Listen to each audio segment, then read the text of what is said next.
Hello everyone and welcome to today's the Hindu news analysis. तो देखिए आज डेट है 24 ऑफ फरवरी। तो चलिए देखना शुरू करते हैं 24 ऑफ फेब के क्या इंपॉर्टेंट न्यूज आर्टिकल्स हैं। तो सबसे पहले अगर हम खबर देखें तो यहाँ पर बात की जा रही है दिल्ली कोर्ट ने अभी बेल ग्रांट कर दिया जो दिशा है उनको। तो इनका क्या कसूर था, ये दरअसल टूल किट वाले केस में फंसे हुए थे। कौन कौन फंसे हुए थे, इनके साथ दो लोग और थे।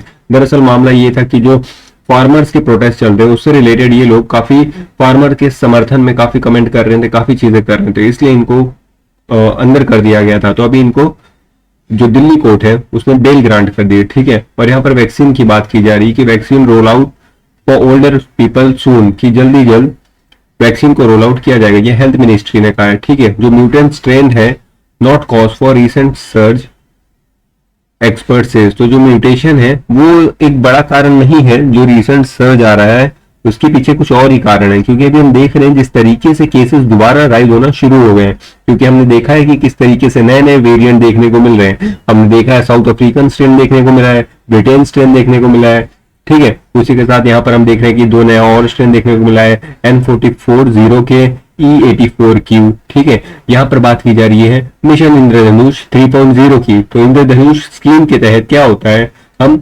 इम्यूनाइजेशन प्रोवाइड करते हैं, जो वुमेन है, जो चिल्ड्रन है, उनको हम इम्यून करते हैं, ठीक है। तो इसके तहत हम सारी ही जो वल्नरेबल सेक्शन जैसे वुमेन और चिल्ड्रन है उनको इम्यूनिटी के लिए इम्यूनाइजेशन प्रोग्राम चलाते हैं, ठीक है। तो काफी सक्सेसफुल प्रोग्राम है जो कोविड के चलते इफेक्ट हो रहा था, तो उसको वापस से अभी अच्छे से चालू किया जा रहा है। यहाँ पर बात की जा रही है नेपाल की। तो नेपाल के जो प्राइम मिनिस्टर हैं केपी शर्मा ओली साहब, उन्होंने क्या किया था कि जो लोअर हाउस है उसको उन्होंने डिसॉल्व करने की बात की थी। तो वहां की जो पार्लियामेंट है उसने कहा है कि हम लोअर हाउस को रीस्टेन करेंगे, ठीक है, blow to the PM Oli as Nepal Supreme Court, माफ कीजिएगा सुप्रीम कोर्ट ने कहा है, पार्लियामेंट ने नहीं, सुप्रीम कोर्ट ने वहां पर आदेश दिया है कि जो लोअर कोर्ट है उसको रीस्टेन किया जाए, ठीक है। यानी वापस से उसका जो वर्किंग है उसको चालू किया जाए, ठीक है, यानी उसको डिसॉल्व नहीं करना है। यहाँ पर बात की जा रही है वरावर राव की, जिनको यूएपीए एक्ट के तहत अंदर किया गया है, क्योंकि इनके ऊपर सडेशन बेस्ड लॉ के चार्जेस है। ये सारे ही लोग रिलेटेड है भीमा कोरेगांव इंसिडेंट से, जिसके तहत काफी जो लोग हैं एल्गार परिषद के जो इंसिडेंट हुआ था उससे रिलेटेड इनको अंदर किया गया था, क्योंकि इनके ऊपर सडेशन के चार्जेस लगा दिए गए थे, ठीक है। तो ये काफी एक यहाँ पर आप बात कर सकते हो कि जो राइट टू स्पीच है हमारा वो कहाँ तक हमें अलाउ करता है स्पीच की फ्रीडम के लिए, ठीक है। क्योंकि सारे ही लोग हैं जो कोई पोएट है, कोई एडवोकेट है, ये ऐसे बैकग्राउंड से बिलोंग करते हैं, तो इनको भी बेल देने की बात की जा रही है। यहाँ पर देखिए कुछ पक्षियों की बात की गई है, जो एन एडजुडेंट स्टॉर्क, ठीक है, फीडिंग इट्स बेबी। तो कितनी सुंदर यहाँ पर आप तस्वीर देख सकते हैं, ठीक है। चलिए आगे देखते हैं और क्या चीजें हैं। यहाँ पर देखिए सिनेरियो ये देखने को मिला है कि काव एग्जाम हो रहा था, तो उसमें बोला गया है कुछ ऐसे सवाल आए थे जो काफी अनसाइंटिफिक थे, जैसे कि काव डंग के कितने क्या क्या बेनिफिट्स हैं, फिर यूरिन में गोल्ड होता है कि नहीं, ये सारी चीजें ऐसे ऐसे उसमें कंटेंट था। तो बोला जा रहा है जो राष्ट्र कामधेनु आयोग है had no mandate to conduct the test, क्योंकि राष्ट्र कामधेनु आयोग को कहा जा रहा था कि वो टेस्ट कंडक्ट कराए, तो उनका इसमें कोई भी मैंडेट नहीं है। अब महाराष्ट्र में बहुत सारे केसेस वापस से बढ़ते चालू हो रहे हैं, 6000 केसेस क्रॉस हो गए हैं, ठीक है। तो ये सारी बात होगी फर्स्ट पेज की। चलिए देखते हैं और आगे क्या इंपॉर्टेंट न्यूज आर्टिकल्स हैं। चलिए आगे देखें तो यहाँ पर दिल्ली की बात की जा रही है कि वहां पर अभी जो यूके का स्ट्रेन था ब्रिटेन का, उससे 35 लोगों को ग्रसित पाया गया है, ठीक है। तो ये चीजें भी देखने को मिल रही है कि किस तरीके से जो ये स्ट्रेन है वो फैल रहा है, ठीक है। चलिए आगे देखते हैं। यहाँ पर देखिए बोला जा रहा है जो स्कूल स्टूडेंट है उनको भी सेंसिटाइज किया जाएगा, जो स्टूडेंट्स है उनको, कि साइबर बुलिंग से कैसे बचे, क्योंकि साइबर क्राइम आज की डेट में बढ़ते ही जा रहा है। तो लोगों में और बच्चों में खासकर इसके प्रति काफी जागरूकता फैलाने की जरूरत है, क्योंकि ऐसा ना हो कि वो आगे चल के साइबर बुलिंग के शिकार हो और उनका जो कॉन्फिडेंस है वो गिरे या फिर उनके ऊपर कोई गलत प्रभाव पड़े। तो इसको लेकर बात की जा रही है कि अभी स्कूल्स में बच्चों को साइबर बुलिंग के खिलाफ जो भी चीजें हैं वो बताई जाएंगी। यहाँ पर देखिए जो नवी मुंबई है वहां पर क्रोकोडाइल को पकड़ा गया। तो क्या ये न्यूज हमारे लिए इंपॉर्टेंट है? जी नहीं, ये न्यूज हमारे लिए बिल्कुल इंपॉर्टेंट नहीं है, लेकिन हमारे लिए इंपॉर्टेंट ये है कि जो क्रोकोडाइल से रिलेटेड लॉ है, एक्ट है, वो क्या है। तो क्रोकोडाइल को प्रिजर्व करने के लिए 1975 में लॉ बनाया गया है, ठीक है, क्रोकोडाइल कंजर्वेशन एक्ट 1975। जैसे ही बायोडाइवर्सिटी एक्ट कितना है 2002 का। ये सब सवाल पीसीएस में पूछे जाते हैं, खास करके यूपी पीसीएस में ऐसे ईयर्स पूछ लिए जाते हैं, ठीक है। और 1973 में क्या हुआ है, टाइगर प्रोजेक्ट हुआ है, और क्या हुआ है 1992 में एलिफेंट प्रोजेक्ट हुआ है, ठीक है। 1972 में वाइल्ड लाइफ प्रोटेक्शन एक्ट आया है, ठीक है। और क्या है, 1986 में एनवायरमेंट प्रोटेक्शन एक्ट है। तो ये सारी चीजें आपको ध्यान होनी चाहिए कि कौन से लॉ, कौन से एक्ट कब कब आए गए हैं, ठीक है। खासकर पीसीएस एग्जाम्स के लिए ऐसी डेट्स इंपॉर्टेंट होती हैं। तो क्रोकोडाइल से ये चीज याद रखनी, ना कि ये कि नवी मुंबई में क्रोकोडाइल पकड़ा गया है, ठीक है। चलिए देखते हैं एडिटोरियल में आज क्या खासा है। तो पहला आया है कोविड से रिलेटेड कि किस तरीके से जो केसेस हैं दोबारा बढ़ रहे हैं। ये वाला आर्टिकल आया ह्यूमन राइट्स के ऊपर, तो ये काफी इंपॉर्टेंट आर्टिकल है, इसको डिस्कस करेंगे, ठीक है। और क्या इंपॉर्टेंट आर्टिकल है, देखिए ये वाला आर्टिकल अभी म्यांमार से रिलेटेड है कि किस तरीके से म्यांमार में जो कू देखने को मिला है। और ये वाला आर्टिकल बात कर रहा है टिबेटोलॉजी के ऊपर, तो टिबेटोलॉजी क्या है इसको भी हम अच्छे से कवर करने की कोशिश करेंगे, ठीक है। नेक्स्ट पेज पे अगर हम देखें तो नेक्स्ट पेज पे बात की जा रही है कि किस तरीके से जो हमारी एक्साइज ड्यूटी है और फिजिकल पॉलिसी है उसको कॉन्ट्राडिक्शन देखने को मिला है, ठीक है।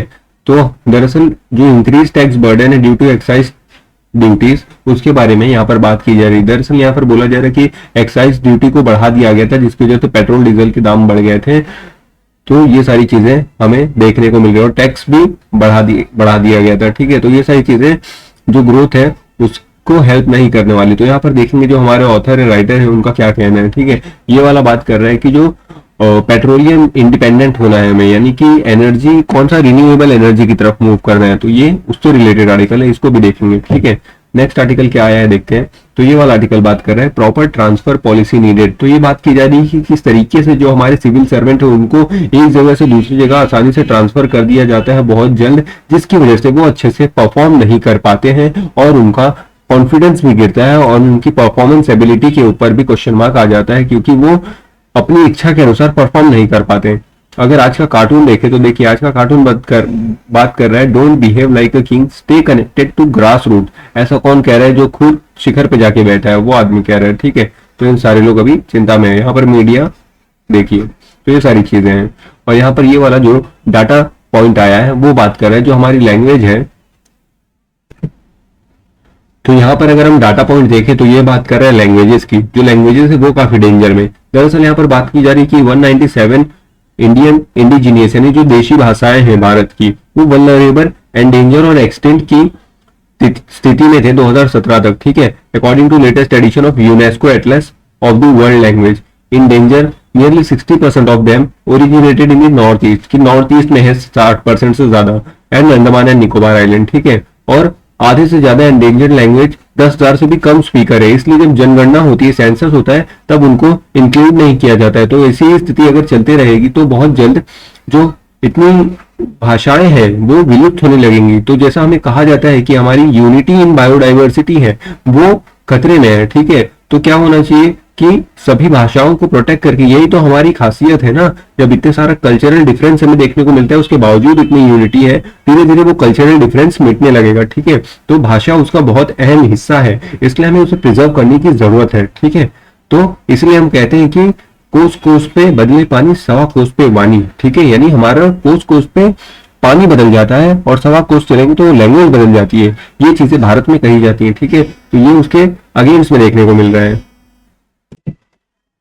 तो चलिए यहाँ पर एडिटोरियल देखना शुरू करते हैं। न्यू पीक की बात की जा रही है। With the spike in the cases after month of decline, India must speed up vaccination coverage. जो वैक्सीनेशन कवरेज है उसको स्पीड अप करने की जरूरत है क्योंकि हम देख रहे हैं डिक्लाइन के बाद वापस सर्ज देखने को मिल रहा है। तो दरअसल 98,000 freshly daily Covid cases on सितंबर 16 को देखने मिला था कि वहां पर किस तरीके से पीक हिट कर रही थी, ठीक है। Number of new cases reported per day in India has seen a slow but steady decline. उसके बाद हमने देखा कि किस तरीके से डिक्लाइन देखने को मिल रहा था। 12,000 तक के केसेस आ गए थे मिड फरवरी में, यानी ट्रेजेक्ट्री गिर रही थी और कर्व गिर रहा था, ठीक है। लेकिन अभी वापस से एक सर्ज देखने को मिल रहा है। Reverse in the past few week in the cases, like जैसे महाराष्ट्र है, पंजाब है, छत्तीसगढ़ है, मध्य प्रदेश है, ठीक है। केरला में daily fresh cases have in fact been slowly declined for over a week. The recent case decline in the state stand out against the trend since early January 2021, ठीक है। Kerala was contributing 45% and 50% of the India's total daily case for many weeks, but despite the drop to about 33% in the past week, there has been an increase in the daily fresh cases nationally, ठीक है। कि बहुत जगह decline देखने को मिला लेकिन अभी नेशनली पूरा वापस से एक नया सर्ज, एक नई वेव देखने को मिल रही है। तो यहाँ पर ये सारे आंकड़े आपको याद रखने की जरूरत नहीं है, बस एक आइडिया होना चाहिए कि हाँ किस तरीके से बहुत सारे राज्यों में जिस तरीके से पहले केसेस बढ़ रहे थे फिर धीरे धीरे कम होने लगे, अब एक नई वेव देखने को मिल रही है। ठीक है, तो ये सारी बातें बताई जा रही है और ये बोला जा रहा है कि मेन रीजन क्या हो सकता है कि जिस तरीके से जो स्ट्रिक्ट मूवमेंट के ऊपर रेस्ट्रिक्शंस थी उसको धीरे धीरे जो रिलैक्स किया जा रहा है और जो लोग हैं वो मास्क वेयरिंग को सीरियसली नहीं ले रहे हैं। ठीक है, तो ये सारी चीजों से हो सकता है एक नेगेटिव इम्पैक्ट देखने को मिले। ठीक है, और बोला जा रहा है कि found that only 21.5% around 225 million people of India have been expose, कि सिर्फ 21 से लेकर 22% लोग ही इससे एक्सपोज हैं, बाकी लोग इससे एक्सपोज नहीं है। तो वायरस उनको हिट कर सकता है और बहुत बुरा इम्पैक्ट देखने को मिल सकता है। तो इससे हमें अभी किस तरीके से फाइट करनी है, तो हमें जो SARS-CoV-2 वायरस है उसका जीनोमिक स्टडी हमें करनी पड़ेगी, तब जाके हमें पता लगा पाएंगे कि क्या चीजें चल रही हैं। ठीक है, और there is no room for the complacency, यानी आप ढीला ही नहीं कर सकते, किसी भी तरह का रिस्क नहीं ले सकते। अब कूप की बात की जा रही है कि जो कूप किया गया है म्यांमार में उसकी बात की गई। जैसा कि हम सारे ही लोग जानते हैं म्यांमार में अभी मिलिट्री कू देखने को मिला है। वहां की जो डेमोक्रेटिक पार्टी थी जिसको इलेक्शन के चुना गया था, आंग सान सू की नेशनल लीग फॉर डेमोक्रेसी, ठीक है, उसको उसने जो वहां की मिलिट्री है उसने हटा दिया है और कू करके वहां पर शासन कर रही है। जो वहां के प्रेसिडेंट है विन मिंट वो भी कुछ कर नहीं सके इसमें। ठीक है, तो ये चीज देखने को मिल रही है और वर्ल्ड वाइड इसका आप कह सकते हो कि निंदा की जा रही है और वहां की जो मिलिट्री है वो काफी इससे अभी सही तरीके से डील नहीं कर पा रही, क्योंकि जो लोग हैं वो रिवोल्ट कर रहे हैं। The crackdown on the protest of August 8, 1918 did not prevent this saffron revolution. तो यहाँ सैफरन रिवोल्यूशन की बात की गई है जो 2007 में देखने को मिला था, तभी भी ऐसे ही चीजें वहां पे चल रही थी। तो ऐसे पास्ट इंसिडेंट्स की बात की गई है जो बुद्धिस्ट मॉन्क की यहाँ पर शुरुआत थी। ठीक है, तो ये सारी चीजें बताई गई हैं कि जो मिलिट्री ने कू तो कर दिया है लेकिन जो लोग हैं वो प्रोटेस्ट कर रहे हैं और जो मिलिट्री है वो उनको हैंडल नहीं कर पा रही है। ठीक है, तो देखने वाली बात होगी कि इस तरीके से जो वर्ल्ड प्रेशर है वो यहाँ की मिलिट्री हैंडल कर पाती है, क्या वापस से डेमोक्रेसी को या गवर्नमेंट को शासन देगी या नहीं देगी। ठीक है, तो ये सारी बातें देखने वाली है। तो चलिए देखते हैं म्यांमार के बारे में थोड़ी सी बातें। अगर बात करें म्यांमार की तो ये देखिए, ये हमारा भारत हो गया, ये हो गया भारत। ठीक है, ये बांग्लादेश हो गया पूरा। ठीक है, ये हो गया असम वाला हिस्सा, ये हो गया त्रिपुरा वाला हिस्सा। ठीक है, ये मिजोरम वाला हिस्सा। ठीक है, ये हो गया म्यांमार। तो आप देख सकते हैं म्यांमार कहाँ से टच करता है, ये पूरा मिजोरम हो गया, मणिपुर, नागालैंड, अरुणाचल प्रदेश सारी ही बाउंड्री बना रहा है। ठीक है, तो ये हो गया म्यांमार। तो म्यांमार में यहाँ पे देखिए सिटवे पोर्ट की बात की गई है, यहाँ पे कोलकाता पोर्ट है, जो हमारा कलादान रिवर प्रोजेक्ट है वो सारी चीजें यहाँ से लिंक करती हैं। और यहाँ पर क्या रोहिंग्या वाला इशू चल रहा है। ठीक है, रोहिंग्या वाला इशू है जो कि कॉक्स बाजार वाले इलाके से भागकर बांग्लादेश में गए थे और बहुत सारे लोग भारत में भी भाग के चले गए थे, वेस्ट बंगाल की साइड। ठीक है, आसाम वगैरह इलाकों में। तो ये सारी चीजें म्यांमार से लिंक करती हैं और हमारी कोशिश है कि हम किस तरीके से यहाँ पे अच्छी कनेक्टिविटी डेवलप कर सके ताकि हम नॉर्थ ईस्टर्न रीजन में भी अपना जो ट्रेड है और उसके थ्रू नॉर्थ ईस्ट वाले और ईस्टर्न पार्ट में हम अच्छी कनेक्टिविटी बना पाए। तो जो हमारी पॉलिसी है लुक ईस्ट पॉलिसी, उसको अब हम चेंज कर रहे हैं एक्ट ईस्ट पॉलिसी में। ठीक है, जिसके तहत हम eastern side of the India को काफी इंपॉर्टेंस दे रहे हैं, जैसे म्यांमार हो गया, फिर वियतनाम, थाईलैंड, ये सारी कंट्रीज के साथ हम अच्छे से डील करना चाहते हैं। ठीक है, तो ये हो गई म्यांमार से रिलेटेड बातें, जिसको हम पहले बर्मा कहते थे। म्यांमार का पुराना नाम क्या था, तो बर्मा था। चलिए आगे देखते हैं नेक्स्ट आर्टिकल क्या है। देखिए ये वाला आर्टिकल बात कर रहा है ह्यूमन राइट्स के बारे में। जो ह्यूमन राइट्स है आर एवरीवन्स बिजनेस। जैसा कि हम देख रहे हैं जो दिल्ली है वहां पर जो फार्मर्स है वो प्रोटेस्ट कर रहे हैं, उसके बाद बहुत सारी जो वर्ल्ड सेलिब्रिटीज है उन्होंने कमेंट करना शुरू कर दिया। तो इसके रिप्लाई में भारत का जो जवाब था कि ये भारत का इंटरनल मैटर है, वो सही जवाब नहीं था। ये दर्शाता है कि कोई एक जो हस्बैंड है वो अपनी वाइफ को बीट कर रहा है और बोल रहा है कि ये मेरी वाइफ है इसलिए आप लोग इंटरफेयर मत करिए, ये मेरा बिजनेस है आपका बिजनेस नहीं है। ये ऐसी कुछ बात हो गई। तो ऑथर ने काफी सही तरीके से उसको यहाँ पर क्रिटिसाइज करते हुए बता रहे हैं कि जो फ्रीडम है, जो ह्यूमन राइट्स है, उसको आप ऐसा नहीं कह सकते कि हमारा इंटरनल मैटर है। वो वर्ल्ड लेवल पे जाना जाता है और एक वर्ल्ड एज अ सोसाइटी उसमें काम करती है। जैसा कि हम खुद कहते हैं कि वासुदेव कुटुंबकम। ठीक है, वासुदेव कुटुंबकम यानी पूरा वर्ल्ड एक परिवार है। ये भारत का स्लोगन है, ठीक है। India must realise that democracy can not be reduced to only demanding praise from the rest of the world, ठीक है, कि हम सिर्फ प्रेज नहीं डिमांड कर सकते, अगर क्रिटिसिज्म भी आता है तो उसको हमें सुनना चाहिए और देखना चाहिए कि हम कहाँ गलत हैं। ये सारी बातें इसमें बताई गई हैं। तो ये सारी चीजें बोल रहे हैं और कह रहे हैं कि जो अभी 22 ईयर ओल्ड की जो एनवायरमेंटल एक्टिविस्ट थी दिशा रवि, उनको भी अरेस्ट किया गया, ठीक है, और बहुत सारे इंसिडेंट यहाँ पर बताए जा रहे हैं।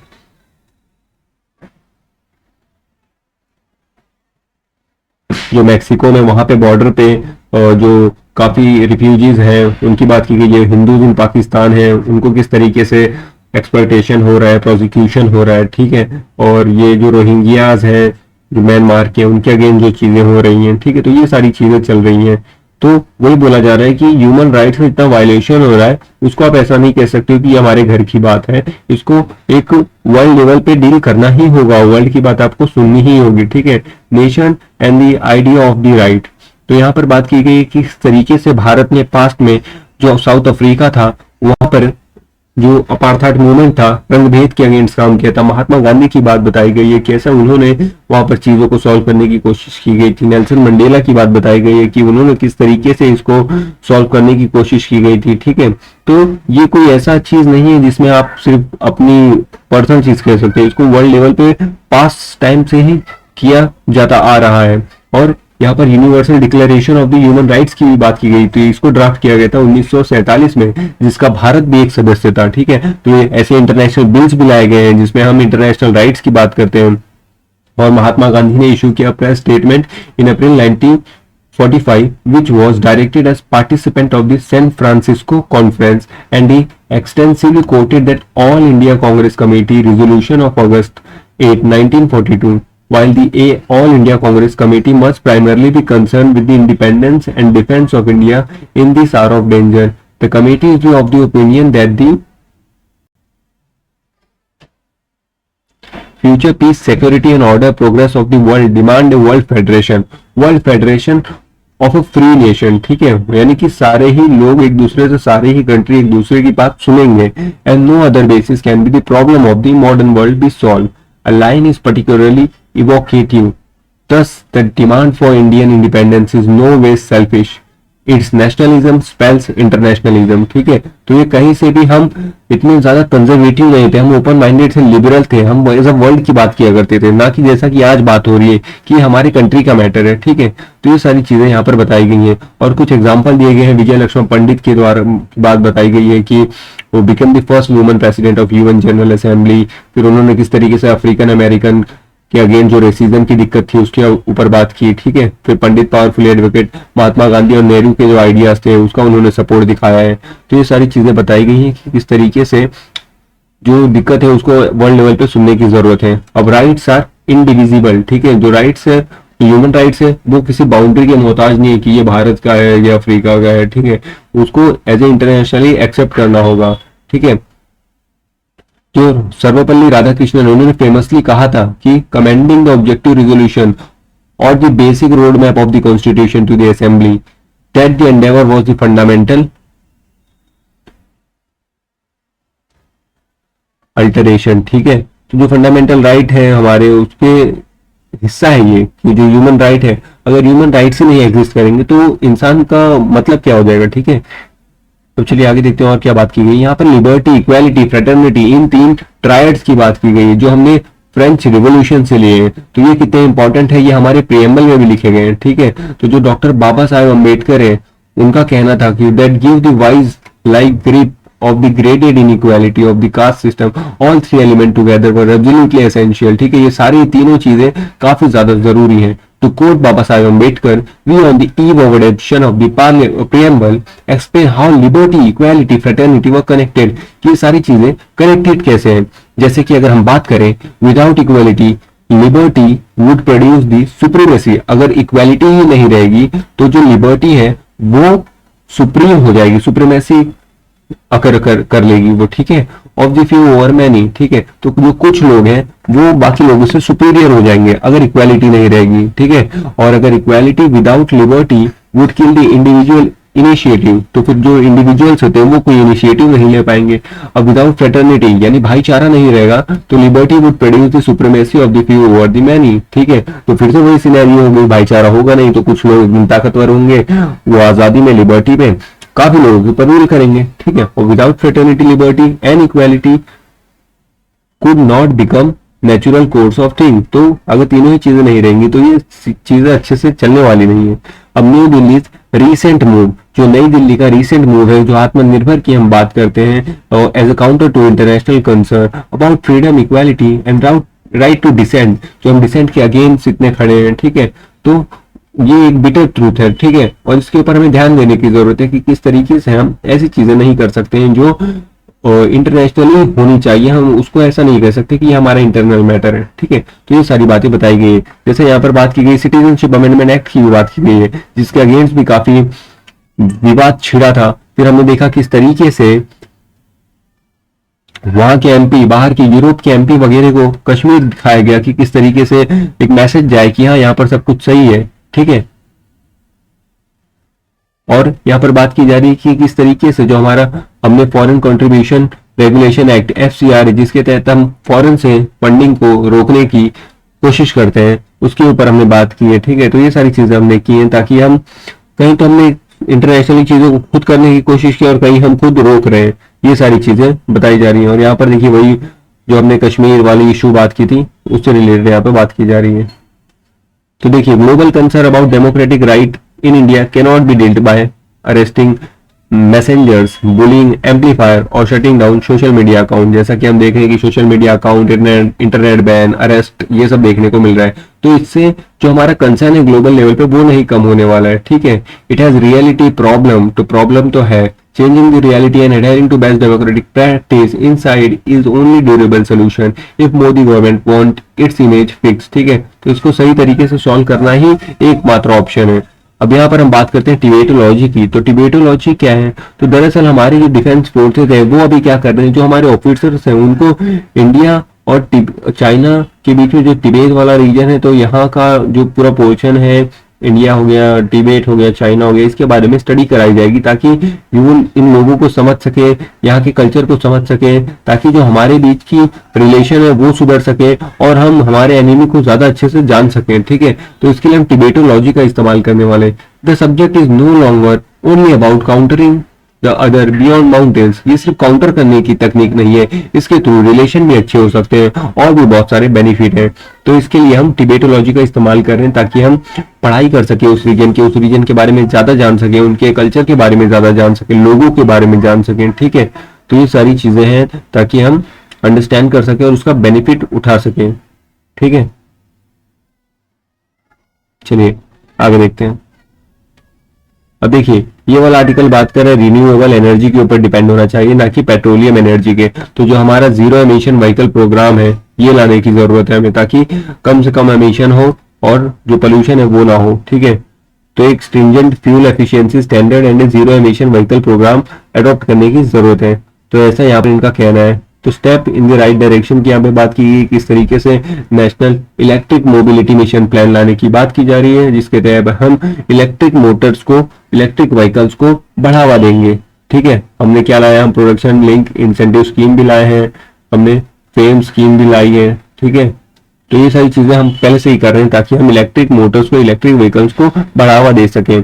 और हम इंडिया का 2022 fuel efficiency standard for passenger car are nearly 20% less stringent than the European standard, ठीक है। तो यूरोपियन जो स्टैंडर्ड है उससे हमारे जो स्टैंडर्ड है वो काफी कम स्ट्रिंजेंट है, इसलिए हमें स्ट्रिंजेंट बनाना पड़ेगा, स्ट्रिक्ट बनाना पड़ेगा। तो जो प्राइम फोकस क्या करता है, ये नेशनल इलेक्ट्रिक मोबिलिटी जो प्रोग्राम है, प्लान है, ठीक है, वो हाइब्रिड इलेक्ट्रिक व्हीकल के ऊपर फोकस करता है। तो ये हाइब्रिड इलेक्ट्रिक व्हीकल के ऊपर बात करता है, ठीक है। आगे अगर हम देखें तो जो हमारी हैवी ड्यूटी व्हीकल्स हैं जैसे ट्रक्स होते हैं वो 60% ऑफ द डीजल यूज कर लेते हैं कंट्री का, ठीक है। तो अगर हम बायोफ्यूल की तरफ बढ़ेंगे, मूव करेंगे तो ये हमारे लिए बहुत ही अच्छी बात होगी। इसलिए हमने 2018 में national policy on the biofuel लेके आई, जिसके तहत हम फोकस करेंगे कि जो पेट्रोल है उसमें हम जो बायोफ्यूल से इथेनॉल वगैरह की ब्लेंडिंग करें और कम से कम पेट्रोल और डीजल का यूज करके ज्यादा से ज्यादा जो बायोफ्यूल है उसके ऊपर डिपेंडेंसी बढ़ाएं, ठीक है।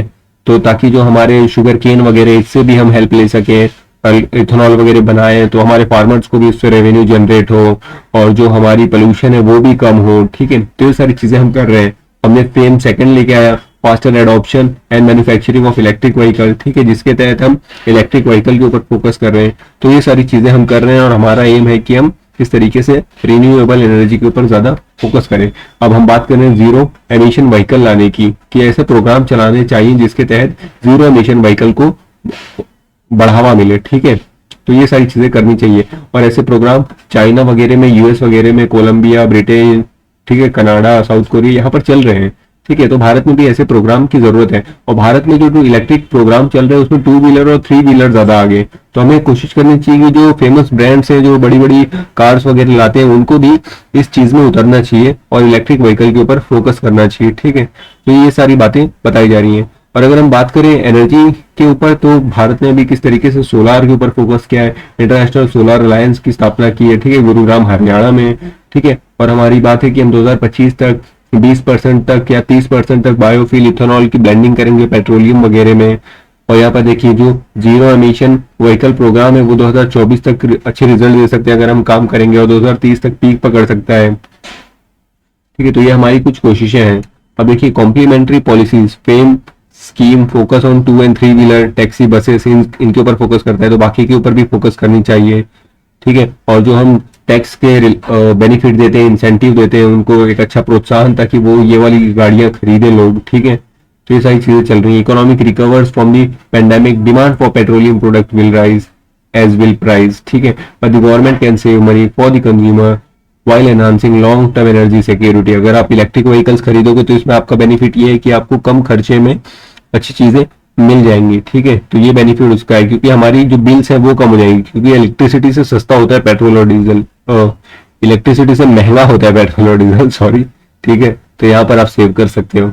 यहाँ पर देखिए ट्रांसफर पॉलिसी की बात की जा रही है कि किस तरीके से जो हमारे सिविल सर्वेंट है उनको एक स्थान पर ज्यादा समय तक नहीं काम करने दिया जाता है। और यहाँ पर बात की गई है मिस्टर अशोक खेमका की और मिस्टर कसनी की, जिनको 50 और 65 टाइम ट्रांसफर झेलना पड़ा है अपने करियर में। ठीक है, तो आप देख सकते हैं कितना ज्यादा ट्रांसफर होने लगता है। और यहाँ पर एवरेज 15 महीने की बात की गई है कि एक सिविल सर्वेंट एवरेजली अपने लोकेशन पे 15 महीने ही काम करता है। तो वो 15 महीने में क्या सेट होगा और क्या सिस्टम में चेंजेस लाएगा।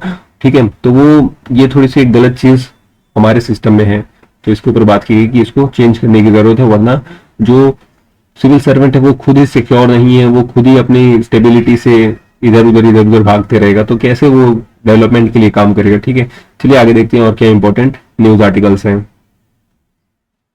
तो यहाँ पर देखिए अभी जो कर्नाटका है वहां का जो चिक्काबल्लूर है वहां पर एक क्वेरी में विस्फोट देखने को मिला, जिसके तहत कुछ लोगों की डेथ भी देखने को मिली। तो ऐसे खतरनाक इंसिडेंट्स भी देखने को मिल रहे हैं हमें। और यहाँ पे राहुल गांधी देखिए जो वहां के कर्नाटका, जो साउथ के तमिलनाडु वाले, केरला वाले, त्रिवनंतपुरम केरला वाले जो पीसीएस रैंक होल्डर उनसे मिल रहे हैं, उनकी क्या दिक्कतें, उनकी बात सुन रहे हैं। ठीक है, यहाँ पर देखिए तो जो हमारे एक्सटर्नल मिनिस्टर जयशंकर साहब, उन्होंने कहा है कि terrorism is a crime against humanity, कि जो आतंकवाद है वो पूरे मैनकाइंड के लिए, पूरे ह्यूमन काइंड के लिए एक क्राइम है। ठीक है, तो ऐसा किसी कंट्री विशेष के लिए नहीं, ये पूरे ही होल वर्ल्ड के लिए एज अ क्राइम है। और जो pandemic handling shows India's commitment to human rights, और जिस तरीके से हमने पेंडेमिक को हैंडल किया है, इससे पता चल रहा है कि भारत ह्यूमन राइट्स को कितनी इंपॉर्टेंस देता है। दरअसल ये बात की जा रही है 46 session of the human right council, इस दौरान इन्होंने बात अपनी रखी। ठीक है, तो भारत वैसे ही आप सब जानते हैं कि कितना ह्यूमन राइट्स को लिए अच्छा देश है, बस कभी कभी कंट्रोवर्सी हो जाती है, जैसे सीएए में हुआ था, अभी फार्मर्स का इशू हुआ, तो थोड़ी बहुत इशू हो जाती है। ठीक है, चलिए आगे देखते हैं और क्या इंपॉर्टेंट न्यूज आर्टिकल्स हैं। अब यहाँ देखिए ये वाला आर्टिकल बात कर रहे हैं हेल्थ केयर सिस्टम के बारे में। तो हमने अभी एक नया स्कीम चालू करने की बात की, जो हमारा बजट आया यूनियन बजट 2021। ठीक है, तो पीएम आत्मनिर्भर स्वस्थ भारत योजना, अगर आपने मेरी बजट वाली वीडियो नहीं देखी तो उसको जरूर देखना, उसमें मैंने बजट को पूरी तरीके से एक्सप्लेन किया, बजट 2021-22। ठीक है, तो इसमें हमें पीएम आत्मनिर्भर स्वस्थ भारत योजना की स्टार्ट करने की बात की गई है। जो आत्मनिर्भर भारत हमारा आयुष्मान योजना है, आयुष्मान भारत योजना, वैसे ही सिमिलर स्कीम ये है हेल्थ सेक्टर के लिए, ठीक है। तो अगर हम बात करें हेल्थ सेक्टर की, तो यहाँ पे आयुष की भी बात की गई, जिसके तहत आयुर्वेदा, योगा, यूनानी, सिद्धा, होम्योपैथी, इसको भी हम बढ़ावा देने की बात कर रहे हैं। और अगर हेल्थ से रिलेटेड हम कुछ इंपॉर्टेंट फैक्ट्स की बात करें, तो जो WHO वो कहता है कि हर 1000 पे एक डॉक्टर तो होना चाहिए, लेकिन भारत में हर 10,000 पे एक है, यानी बहुत ज्यादा कमी है भारत में, ठीक है। और हम सिर्फ अप्रोक्सीमेटली 1% ही अपना GDP का हेल्थ सेक्टर पे खर्च करते हैं, तो इसको हमें बढ़ाने की जरूरत है। तो हम आशा कर रहे हैं कि कम से कम 2.5% ऑफ द GDP हम 2025 तक खर्च करेंगे हेल्थ के ऊपर। ये हमारे बजट में भी हमने ये आशा की है, ठीक है। और हम आयुष्मान भारत की बात करते हैं, मोदी केयर की बात करते हैं, ठीक है। प्राइमरी हेल्थ सेक्टर, प्राइमरी मतलब हेल्थ केयर जो क्लिनिक्स हैं, उसके लिए हमने बहुत सारे वेलनेस सेंटर्स बनाए हैं, ठीक है। जन औषधि केंद्र बनाए हैं जिसमें सस्ती दवाइयां मिल जाती हैं। तो ये सारी चीजें हम हेल्थ केयर में सुधार लाने के लिए, और हमारा जो हेल्थ सेक्टर है, यानी जब लोग स्वस्थ रहेंगे तभी तो कोई नेशन ग्रो कर पाएगा। और सबसे ज्यादा मेन दिक्कत है हमारे यहाँ पे आउट ऑफ पॉकेट एक्सपेंडिचर जो है वो बहुत ज्यादा है, यानी लोग खुद की जेब से ज्यादा खर्च करते हैं। और हम काफी जो डेवलप कंट्रीज है वहां देखेंगे तो आउट ऑफ पॉकेट एक्सपेंडिचर लोगों के कम होते हैं, ठीक है। वहां पर गवर्नमेंट का पैसा ज्यादा लगता है, लेकिन भारत में सिनेरियो उल्टा है। गवर्नमेंट हॉस्पिटल की कंडीशन उतनी अच्छी नहीं, उतने अच्छे से ट्रीट नहीं किया जाता है, ठीक है। तो ये सारी चीजें हेल्थ से रिलेटेड हो गई, और ये वाला आर्टिकल बात कर रहे हैं इंद्रधनुष जो स्कीम है उससे रिलेटेड। चलिए आगे देखते हैं और क्या इंपॉर्टेंट न्यूज आर्टिकल है।